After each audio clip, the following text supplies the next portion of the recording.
जय श्री कृष्ण। श्रीमद् भगवद गीता श्लोक नंबर 4.10 वित्तराग भयः क्रोधाः मन्मयाः माम उपाश्रिताः बहवः ज्ञानतपसा पूताः મદભાવમ આગતાઃ.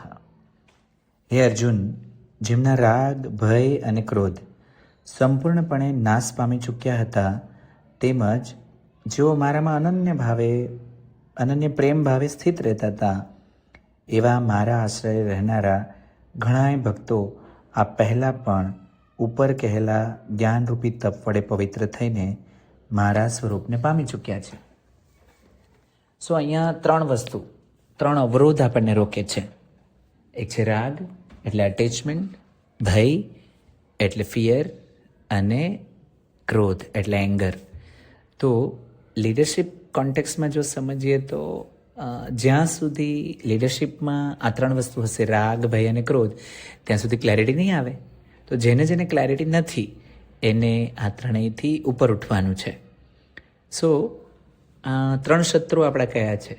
તો કે આઉટકમ સાથે ચીપકી જવું, બાયસ ડિસિઝન લેવા, પોઝિશનની ચિંતા કરવી, લોસ રિજેક્શનનો ડર રાખવો, બીજું ડિસ્ટ્રક્ટિવ કમ્યુનિકેશન કરવું. જો આ ત્રણેય છૂટી જાય તો લીડરશિપ પ્યોર થઈ જાય.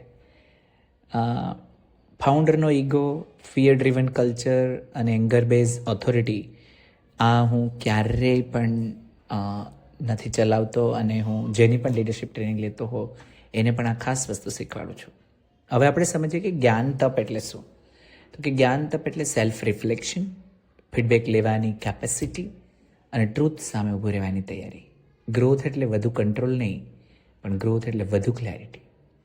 સો મારા માટે ચિંતન પ્રશ્ન એ છે કે મારા નિર્ણયોમાં રાગ ક્યાં છે, ભય ક્યાં છે અને ક્રોધ ક્યાં છે, એ જો હું ક્લેરિટીમાંથી બોલું છું કે ઇમોશનમાંથી, જો હું આટલું ખાલી સ્પષ્ટ કરી લઉં તો ઘણા નુકસાનથી મને બચાવી લેશે.